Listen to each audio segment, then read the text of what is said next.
தினமணி நேயர்களுக்கு வணக்கம். இன்றைய சந்திப்பில் நம்மோடு தமிழக வெற்றி கழகத்தினுடைய பரப்புரை செயலர் திரு நாஞ்சில் சம்பத் அவர்கள் அவரை அன்போடு வரவேற்கிறோம். சார் வணக்கம். வணக்கம். முதல் வாய்ப்பா ஒரு வாய்ப்பு கிடைக்குது, அது கூட அதுவா வந்து கிடைக்கிற ஒரு வாய்ப்பு. அப்படி ஒரு திறப்பு வருகின்ற பொழுது அந்த திறப்பை தமிழக வெற்றி கழகத்திற்கு உழைத்த தங்களுடைய நிர்வாகிகள் கொடுக்கறது முறையா இருக்குமா, இல்லது தோழமைங்கிற பேர்ல காங்கிரஸ் கொடுக்கறது சரியா இருக்குமான்னு? இல்லை, இதுல அரசியல் காங்கிரஸ் கட்சிக்கு கொடுத்ததுல ஒரு மிகப்பெரிய அரசியலை எங்கள் தலைவர் செய்திருக்கிறார். இன்னைக்கு திமுக தினம் தினம் தேள் கொட்டுவதை போல எங்களை கொட்டுகிறது. சரி, காங்கிரஸ் மீது கடுமையான விமர்சனங்களை செய்கிறது. ஏன்னா காங்கிரஸை பயன்படுத்தி இந்த நாட்டில் பலன் பெற்ற ஒரே கட்சி திமுக தான். ஆனால் நன்றி மறந்தது என்று இவர்கள் காங்கிரஸை சொல்கிறார்கள். ஆனால் நன்றி மறந்தது திமுக என்பதற்கு 1000 உதாரணம் இருக்கு. இன்னைக்கு காங்கிரஸ் இந்த முடிவை துணிச்சலாக எடுத்தது. ஏன்னா நித்தியத்தை இழந்து நாங்கள் நின்ற நேரம், ஆட்சி அமைக்க முடியும் என்கிற நம்பிக்கை இல்லாத நேரம். அதை தாண்டி ஒரு அதிமுக ஆட்சி அமைப்பதற்கு திமுக ஒரு ஈனத்தனமான செயலில் இறங்கிய நேரம். மார்க்சிய கம்யூனிஸ்ட் கட்சியினுடைய தேசிய பொதுச்செயலர் பேபியில தொடர்பு கொண்டு உங்கள் 2 சட்டமன்ற உறுப்பினர்களை அதிமுக ஆட்சி அமைக்க கொடுங்கள் என்று அண்ணன் ஸ்டாலின் தன்னுடைய உயரத்தை மறந்து பேரம் பேசிய நேரம். இவ்வளவு சதியை தாண்டித்தான் இன்னைக்கு நாங்கள் ஆட்சிக்கு வந்திருக்கிறோம். அதற்கு அகரம் எழுதியது காங்கிரஸ். அந்த அகரம் எழுதிய காங்கிரஸிற்கு இன்றைக்கு சிகரத்தை பரிசாக கொடுத்திருக்கிறார் தலைவர் விஜய். அதாவது நல்ல விஷயம் தான், மறுக்கலை. இப்போ ஒரு கட்சியினுடைய உரிமைன்னு கூட யாருக்கு கொடுக்கணுங்கிறது முடிவு பண்றது கட்சி தலைவர் எடுக்கக்கூடிய ஒரு முடிவினை வைத்துக் கொள்வோமே. பொதுவான பார்வை என்னவா இருக்கு, விமர்சகருடைய பார்வை அல்லது தொடர்ந்து அரசியலில் கவனித்துக் கொண்டிருக்கூடிய பார்வை என்ன இருக்குது, அந்த கட்சியை தன்னுடைய கட்சியை கட்சிக்காக உழைத்தவர்களை திரு விஜய் மறக்கக்கூடிய ஒரு சூழல் தெரியுது. முதலமைச்சர் ஆன பிறகு திரு நாஞ்சில் சம்பத் இருக்கிறார். நாஞ்சில் சம்பத் தமிழ்நாடு முழுக்க சென்று பிரச்சாரம் பண்ணாரு. ஏன் அந்த ஒரு மாநிலங்களவை உறுப்பினர் திரு நாஞ்சில் சம்பத் கொடுக்கக்கூடாதா? நாஞ்சில் சம்பத் மட்டும் இல்லை, இன்னும் எத்தனையோ நிர்வாகிகள் தமிழக வெற்றி செய்தியை கட்டி விட்டுட்டாங்க. கொஞ்சம் பேர். சரி, நான் என்ன சொல்றேன், ஜூன் மாசம் இன்னும் நிறைய வருது. 6 இடங்கள் காலியாகும். சரி, அப்பொழுது தாவேக்காவுக்கு உள்ள இதை தலைவர் கொடுப்பார். இதுல ஒண்ணு இல்லை. இன்னைக்கு இதனால திமுக கோபத்திற்கு ஆளாகி இருக்கிறது. திமுகவுடைய கோபம் எங்களுக்கு தேவைப்படுகிறது. இப்பொழுது பிஜேபிக்கு ஆத்திரம் வந்திருக்கிறது. பிஜேபி திமுகவோடு நெருங்குகிறது. திமுகவினுடைய முதுகில் குத்தி விட்டார்னு யார் சொல்றார்? நாடாள பிரதமர் நரேந்திர மோடி. நரேந்திர மோடிக்கு தெரியவில்லை திமுகவுக்கு முதுகே கிடையாதுன்னு. அதனால ஒரு பொலிட்டிக்கல் ஒரு பெரிய சேஞ்ச் வரப்போகுது வர்ற நாட்கள்ல. அதற்கு அச்சாரம் போட்டிருக்கிறார் ஒரு பெரிய ராஜதந்திரி என்பதை என் தலைவன் இதன் மூலம் நிரூபிச்சிருக்காரு. ஸோ இப்போ கூட்டத்தில் கூட அவன் கலந்துக்கல. இந்தியா கூட்டணியில நான் என்ன கேட்கிறேன், திரவியம், காங்கிரஸ் கட்சி எங்களுக்கு ஆதரவு தந்து விட்டது. சரி, அதை நாங்கள் வரவு வைத்துக் கொண்டோம். உடனடியாக நாம் ஒரு கற்றறிந்த பெருமாட்டி கனிமொழி என்று நான் கருதுகிறவன். தலைவர் கலைஞருடைய ஒரு இலக்கிய வாரிசு என்று நான் அவர்களை ஒப்புக்கொண்டவன். கவிதாயினி கனிமொழி உடனடியாக ஓம் பிர்லாவிற்கு கடிதம் எழுதுகிறார். நாடாளுமன்றத்தில் எங்கள் இருக்கையை காங்கிரஸ் கட்சி இருக்கையோடு ஒட்டுகிற வகையில் அமைத்து விடாதீர்கள், மாற்றித்தாருங்கள்னு கேட்கிறாருன்னா இந்த தீண்டாமைக்கு என்ன பெயர்? கனிமொழி ரொம்ப யோசிக்கணும். இது ஒரு பெரிய நவீன தீண்டாமை. காங்கிரஸ் கட்சி உறுப்பினர்கள் இருக்கிற இடத்துல திமுக உறுப்பினர்கள் பக்கத்தில் இருக்க மாட்டாங்கிறது என்ன தீண்டாமை? இது சொல்லாம கொள்ளாம ஒரு நன்றி தெரிவிக்க கூட போகாம சொல்லாம வர்றது அது எந்த வகையில சேரும்? அவங்க என்னது, இந்த தேர்தல்ல 2026 தேர்தல்ல திமுக கூட்டணியில இருந்து கொண்டு திமுக கூட்டணி தலைவர்கள் பிரச்சாரத்தை எல்லாம் ஏற்றுக்கொண்டு வெற்றியும் பெற்றுக்கொண்டு திமுக தலைவர் பிரச்சாரத்தில் இந்த 5 இடம் கிடைச்சு. எங்க கூட்டணியில காங்கிரஸ் இருந்திருந்தா இன்னைக்கு 25 இடம் கிடைச்சிருக்காது. அது நடக்காத பேசி சார் இப்ப கிடைச்சது இந்த 5 இடம் எப்படி கிடைத்ததுன்னா, இந்த கிடைத்த இடங்களுக்கு காரணமாக இருந்தது, முதன்மை காரணமா இருந்தது திமுக அப்படிங்கிறதுல நீங்க கிடையாது. சரி, ஏதோ ஒரு பங்கு கூட இல்லையான்னு கேக்குறேன்.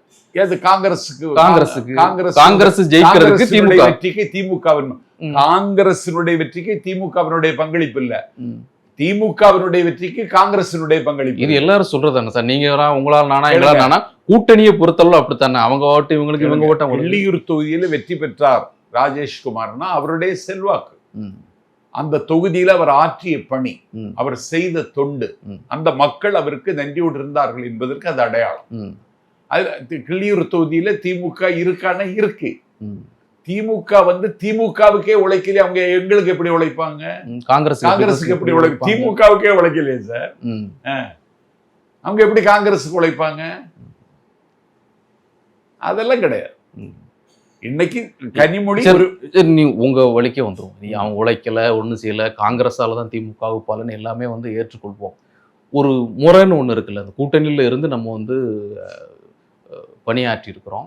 தேர்தல் முடிந்துருது, முடிஞ்சோன்னு சில இடங்களை பெற்றிருக்கிறோம் போது கூட்டணி கட்சியில் இருக்கக்கூடிய மற்ற கட்சிகள்லாம் போய் அவரை பார்க்குறாங்க. வழக்கமாக தான் நடக்கும். இடதுசாரிகள் போய் சந்திக்கிறாங்க, விசிக போய் சந்திக்கிறது, ஐயுஎம்எல்ல போய் சந்திக்கிறாங்க, தோற்ற திமுக கூடியவங்களாம் போய் அவங்கள போய் சந்திக்கிறாங்க. சரி, அதை அவங்க கட்சின்னு வச்சுப்போம். மற்ற கூட்டணியுடைய எல்லாருமே போய், இஸ்லாமிய கட்சியில் இருக்கக்கூடிய எல்லாருமே போய் அவரை போய் பார்க்குறாங்க. பார்க்கின்ற பொழுது ஒரு ஃபார்மாலிட்டிக்கு ஒரு மரபாக போய் அவர் போய் ஒரு நன்றி சொல்றதுல காங்கிரஸுக்கு என்ன பிரச்சனை? அதை தான் திரு உதயநிதி அவர்கள் நேற்றைய கூட்டத்தில் கூட சொல்றாரு. இவர்கள் நன்றி மறந்தவர்கள் காங்கிரஸ்காரர், இவரோட நம்ம இவங்களுடைய இந்த சேலை மறந்துடக்கூடாதுன்னு சொல்றாரு. மறக்காம நீங்க வருகிற காலத்துல மறக்காம இருப்பீங்களா? ஆஃப்டர் எமர்ஜென்சி காலத்தில் என்ன நடந்தது? அதற்கு பிறகு நேருவின் மகளே வருக, நிலையான ஆட்சி தருகன்னு சொன்னது யாரு? அதெல்லாம் மறந்துடுவாங்க.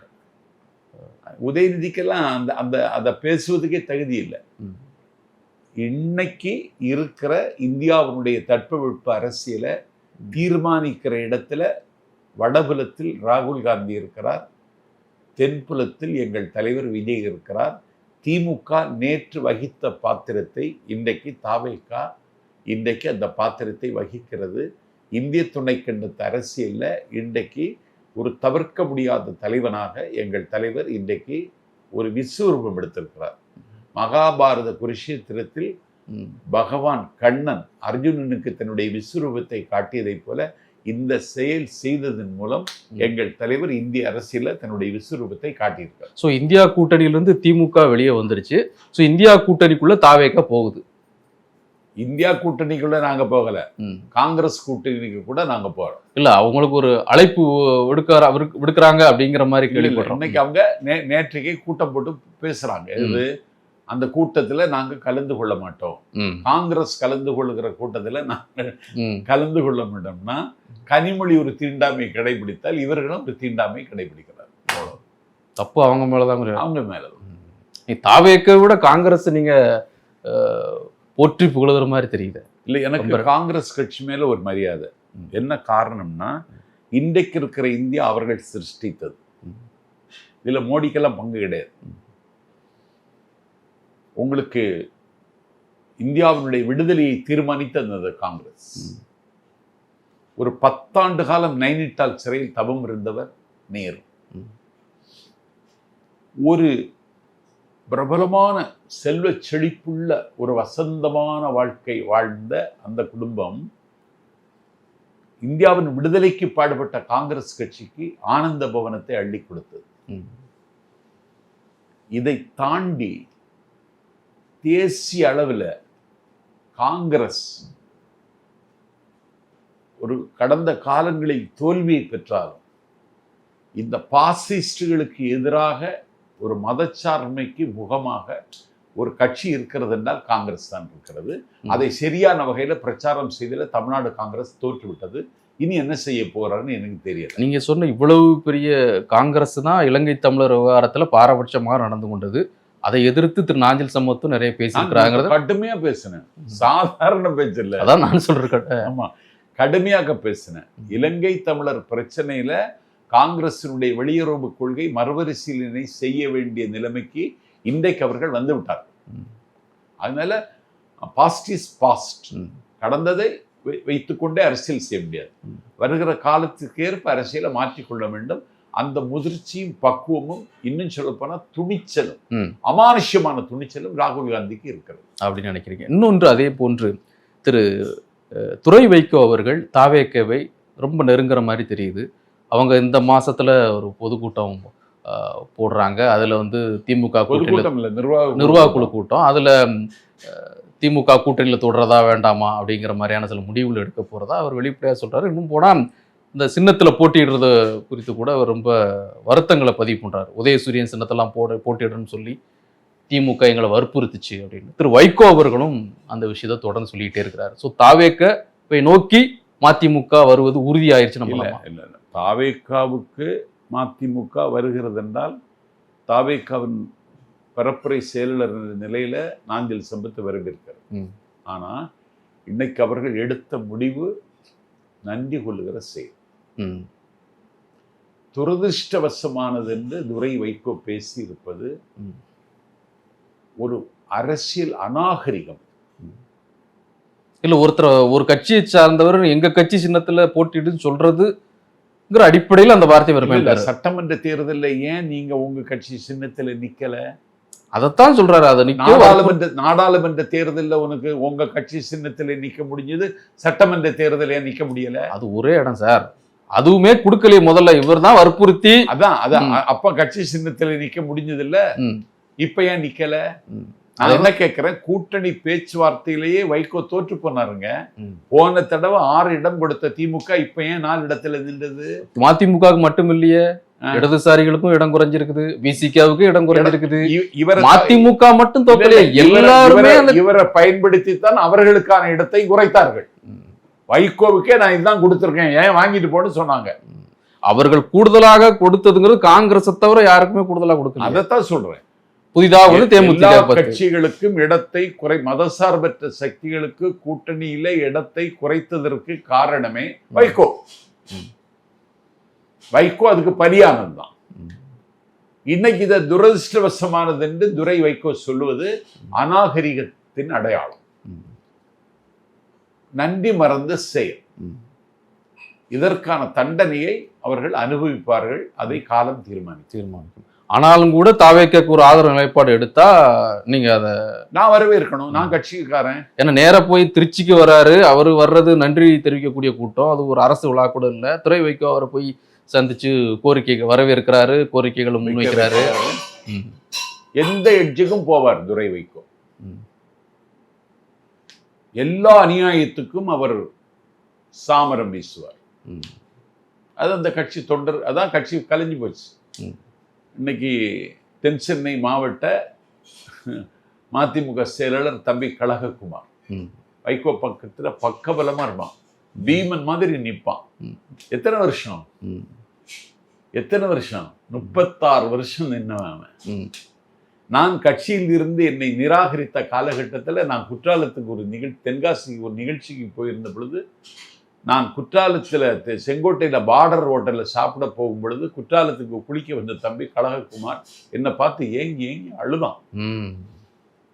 ஒன்று நான் உங்களை நாங்கள் மிஸ் பண்ணிட்டோமேன்னு குலுங்கி அழுதான். அழாதடா, போடா வேலை பாருடான்னு சொல்லிட்டு நான் வந்தேன். அந்த தம்பி இன்னைக்கு தாவேக்காவில் தென் சென்னை மாவட்ட மதிமுகவும் கலைச்சிட்டு வந்துட்டான். பூந்தமல்லியில் இருக்கிற கந்தன் நகர்மன்ற தலைவராக இருந்தவன், நகர செயலர் இருந்தவன், பூந்தமல்லி தொகுதியில் இருக்கிற எல்லாரையும் கரைச்சிட்டு வந்துட்டான். ஈரோடு மாவட்டத்துல மதிமுகவை மண்ணு போட்டு மூடியாச்சு.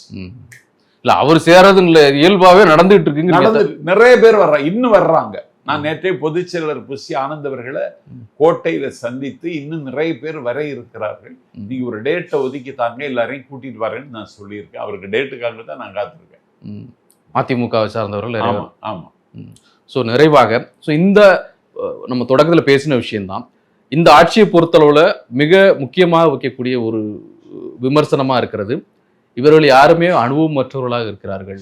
யாருக்கும் எந்த விதமான ஒரு அமைச்சரவையா இருக்கணும், அமைச்சரவை ஒரு அனுபவமற்ற ஒரு அமைச்சரவையாக இருக்கிறது. எம்எல்ஏக்கள் இப்படி இருக்கிறாங்க, இவங்க எப்படி இதை ரன் பண்ண போறாங்க, தமிழ்நாடு நிலைமை என்ன ஆகும், தமிழ்நாடு உரிமை சார்ந்த விஷயங்கள் இவங்களுக்கு குரல் எப்படி இருக்கும், பல பிரச்சனைகளுக்கு எந்த சத்தமுமே இல்லாமல் இருக்கிறாங்களே. அப்படிங்கிற ஒரு அச்சத்தை வந்து நிறைய பேர் பதிவு பண்ணிட்டே அச்சப்பட வேண்டிய அவசியம் இல்லை. 1967 அண்ணா ஆட்சி அமைக்கிறார். எஸ்.ஜே. சாதிக் பாட்ஷா அமைச்சர். எந்த அனுபவமும் கிடையாது. சின்ன வயசு அவர். சே மாதவன், திருப்பத்தூர்ல வெற்றி பெற்ற சே மாதவன் அமைச்சர். எந்த அனுபவமும் கிடையாது. கலைஞர் அமைச்சர், பொதுப்பணித்துறை அமைச்சர். அவருக்கு எந்த அனுபவம் இருந்தது? அதெல்லாம் கிடையாது. ஆனா எவ்வளவு போராட்டங்களை நடத்தி இருக்கிறாங்க. அதே அந்த திமுக ஆட்சிக்கு வர்றதுக்கு முன்னாடி கட்சியாக அமைப்பாக உங்க போராட்ட காலத்துல இருந்தவங்க தானே உடனே நேரடியா வந்து 25 வருடம் சர்வீஸ் பண்ணவங்க இவங்க.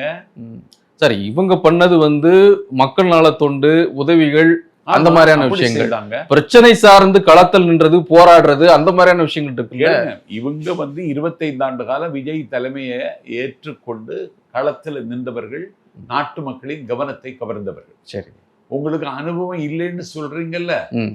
இன்னைக்கு வினோத்னு ஒரு தம்பி, சொந்த வீடு கிடையாது. இப்போ அவருடைய அண்ணன், நீ அமைச்சர் ஆயிட்டடா, அந்த வீடு இருந்து நீ வேலை பாருன்னு அவருக்கு வீடை கொடுத்துருக்காரு. அந்த தம்பி வேளாண்மை துறை அமைச்சர், கும்பகோணம். கோசி மணி அண்ணன் வேளாண்மை துறை அமைச்சராக இருந்தார். அனுபவம் அதிகம் உள்ள வீரபாண்டி ஆறுமுகம் வேளாண்மை துறை அமைச்சராக இருந்தார். இன்னைக்கு இந்த வினோத் தம்பி டிஸ்கனெக்ஷன், சொந்த வீடு கிடையாது. இன்னைக்கு அமைச்சர் ஆயிட்டான். அவன் நேற்றைக்கு விட்டிருக்கிற அறிக்கையை பார்த்தா எனக்கே பிரமிப்பாக இருக்கிறது. நவதானியங்கள், சிறு தானியங்கள் இருக்குல்ல, பயறு, துவரை, அவரை, இந்த உற்பத்தியை அதிகப்படுத்துவதற்கு ஒரு இயக்கத்தை நான் தொடங்க போகிறேன்னு அறிவிச்சிருக்கானே. இதுக்கு என்ன அனுபவம்? இதுக்கு என்னங்க அனுபவம்? விமர்சனங்களை தாண்டி தாவேக்க ஜொலிக்கும், இன்னும் மிளிரும். நன்றி, மிக்க நன்றி. நன்றி.